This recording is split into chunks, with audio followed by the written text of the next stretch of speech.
La maîtrise de l'espace par l'humanité au 41e millénaire est ce qui la place au-dessus de toutes les autres races de la galaxie. Peu de gens peuvent traverser les étoiles aussi facilement que l'humanité avec ses millions de vaisseaux dispersés dans l'Impérium.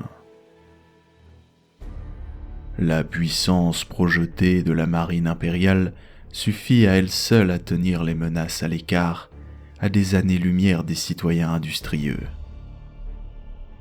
Lorsque les gros canons sont nécessaires, la marine impériale peut rassembler des armadas entières de navires de guerre de la taille d'une ville pour réduire l'ennemi à néant. La construction et l'entretien d'une telle panoplie de vaisseaux sont ardus, notamment en raison de la baisse du niveau technologique de l'Impérium, mais ils sont considérés comme une nécessité. Le contrôle des voyages et du commerce entre les mondes est crucial pour le fonctionnement continu de l'Impérium. Sans ces vaisseaux, le domaine de l'Empereur cesserait rapidement d'exister. Ceux qui sont nés sous le ciel claustrophobe d'une planète ont parfois du mal à apprécier la dignité et l'antiquité de tous les grands vaisseaux spatiaux. En vérité, la plupart des vaisseaux spatiaux sont d'un âge vénérable. Le vide intersidéral, qui est sans conteste l'environnement le plus hostile à l'homme, préserve très bien les plastiques et les métaux dont sont faits les vaisseaux. L'espace leur accorde le pouvoir de durer et de survivre à bien des générations d'humains. Les flottes impériales comptent des milliers et des milliers de vaisseaux, dont la plupart ont au moins 1000 ans d'âge. Certains, aussi anciens que l'Impérium lui-même, sont vieux de 10 000 ans.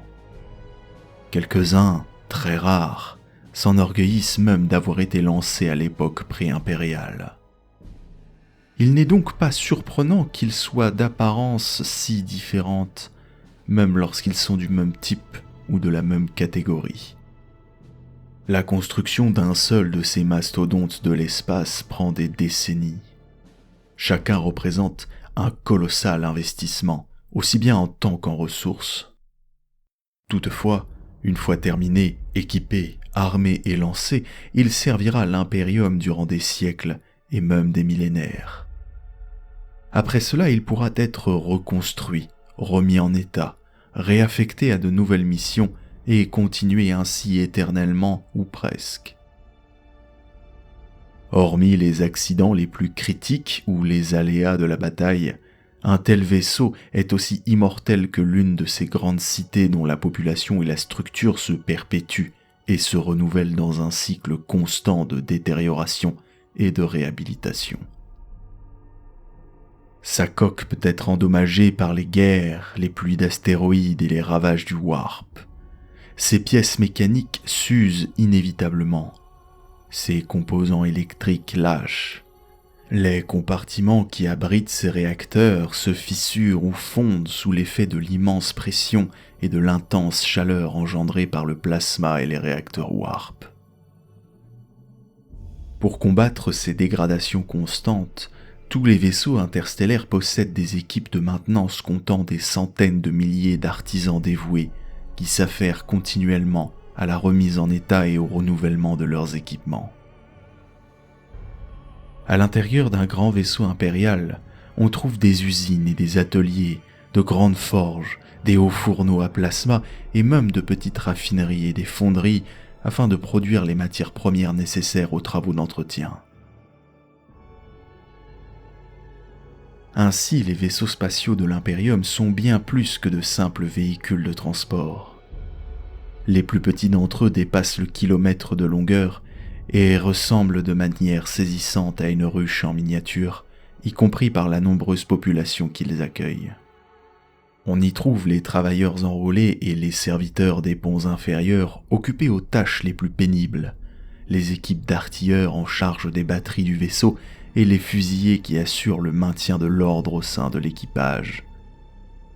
Mais on y trouve aussi des cambusiers et des artisans de toutes sortes, ainsi que des praticiens et des mécamanciens, car un vaisseau spatial doit être autonome sur tous les plans. Puis, il y a ceux dont les liens avec le vaisseau sont plus compliqués. En tout premier lieu, les vaisseaux anciens et complexes ne pourraient pas appareiller sans leur effectif d'adeptes du Mechanicus capables d'apaiser les esprits de la machine ou d'entretenir une technologie trop vieille et mystérieuse pour être reproduite. Les technoprêtres veillent jalousement sur l'enginarium, mais circulent dans tout le vaisseau pour entretenir ces innombrables machines. Il est courant qu'un vaisseau dispose d'un astropathe à son bord, les communications étant essentielles à la défense de l'Imperium et à la coordination des forces. De nombreux capitaines sont heureux de compter des aumôniers du Ministorum parmi leurs équipages, répondant aux besoins spirituels des hommes qu'ils galvanisent par leurs sermons et veillant à ce que les âmes de l'équipage restent vierges de toute corruption. Des commissaires sont nommés sur les plus grands croiseurs pour y surveiller la fibre morale de l'équipage en traquant la révolte et l'impiété. Et chaque vaisseau abrite bien sûr des navigators, isolés dans le sanctuaire de leur tour, se dressant dans l'espace depuis l'échine du vaisseau. Ils obéissent aux ordres du capitaine, mais celui-ci n'est pas leur maître. Au-dessus de tous règne le seigneur capitaine, seul maître à bord de son vaisseau. Il n'est donc pas étonnant que celui-ci considère son vaisseau non pas comme une simple machine, mais comme la communauté vivante et vibrante de ses serviteurs fidèles. Malgré le grand nombre de vaisseaux de l'Imperium, les voyages spatiaux restent extrêmement dangereux. Le voyageur potentiel peut être confronté à toutes sortes de problèmes, car le voyage entre les étoiles est un processus incertain et dangereux. L'entrée dans le warp est un processus particulièrement obscur, et de nombreuses technologies utilisées à bord des vaisseaux sont mal comprises. On dit que lorsqu'une personne parcourt des distances interstellaires, ses chances de rentrer chez elle sont minces, pour ne pas dire infimes, qu'elle se retrouve échouée sur un monde lointain, qu'elle serve à bord d'un vaisseau pour le restant de ses jours, ou qu'elle se perde dans les innombrables périls du voyage spatial. Cependant, les mêmes dangers ne s'appliquent pas au voyage à l'intérieur de son propre système stellaire. Il existe une différence fondamentale entre le vol interplanétaire et le vol interstellaire. Tous les vaisseaux volent dans l'espace, mais se déplacer d'une planète à l'autre est un jeu d'enfant comparé au formidable périple nécessaire pour voyager entre les étoiles. Pour mieux comprendre la fonction de la marine impériale, il est crucial de comprendre d'abord où se situent ces différences. Les vaisseaux interplanétaires sont ceux qui peuvent se déplacer entre les planètes d'un seul système stellaire, en allant de Terra à Mars par exemple, ou en mettant des matériaux en orbite pour les faire atterrir. Les vaisseaux interplanétaires constituent l'essentiel du trafic spatial autour des mondes impériaux. Dans un système stellaire raisonnablement avancé, le nombre de vaisseaux présents est étonnamment élevé. Courriers et transbordeurs monoplaces, transporteurs de cargaison, mineurs d'astéroïdes, paquebots de passagers et bateaux de plaisance. Les vaisseaux interplanétaires ne peuvent pas quitter un système stellaire par leurs propres moyens parce qu'ils ne peuvent pas passer par le warp, et les vaisseaux de guerre interplanétaires sont communément appelés vaisseaux-systèmes. Certains systèmes stellaires disposent de vaisseaux hautement spécialisés pour cultiver, miner ou exploiter les ressources disponibles comme les lentilles géantes, les crochets à comètes ou les écopes à plasma. La contrebande et la piraterie interplanétaire peuvent également devenir prévalentes lorsque le commerce devient particulièrement précieux, souvent à cause de marchands auparavant honnêtes qui succombent à la tentation de faire des profits plus rapides. C'est particulièrement le cas dans les systèmes où l'humanité s'est étendue pour occuper divers astéroïdes et lunes, offrant aux pirates de nombreux endroits où se cacher et aux contrebandiers de nombreux lieux pour écouler leurs marchandises.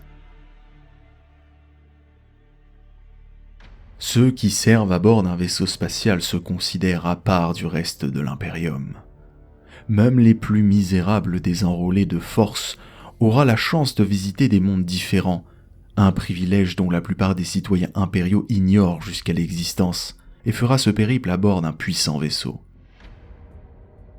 Lorsqu'un maître canonnier fait tirer une bordée, il commande une puissance de feu capable de raser une ville ou plus, et les technoprêtres de l'Enginarium contrôlent une énergie d'une puissance incommensurable, un soleil miniature.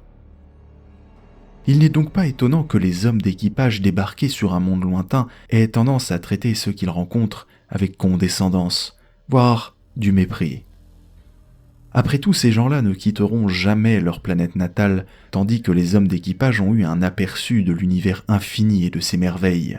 Et il n'est pas non plus surprenant qu'après plusieurs années à bord d'un vaisseau, un matelot soit plus familier de celui-ci que du monde qu'il a laissé derrière lui. Pour un matelot chevronné, les bruits et les rumeurs d'un vaisseau voyageant dans l'espace sont aussi naturels que sont le chant des oiseaux et le bruit de la pluie pour un terrien. Les équipages des vaisseaux spatiaux passent des années, parfois des décennies à bord sans poser le pied sur une planète, au point de ne plus ressentir l'air frais et les bruits de la nature comme un environnement naturel. Tout matelot digne de ce nom a une intime familiarité avec les plus imperceptibles vibrations des propulseurs principaux du vaisseau et est capable de dire si celui-ci est en relâche, en train d'accélérer ou de manœuvrer rien qu'à écouter les changements subtils du bruit de fond. À ce bruit de fond s'ajoutent les cliquetis de la ventilation, les crépitements des décharges d'électricité statique, et si le vaisseau voyage à travers le warp, les millions de chuchotements sifflant aux marges de la conscience.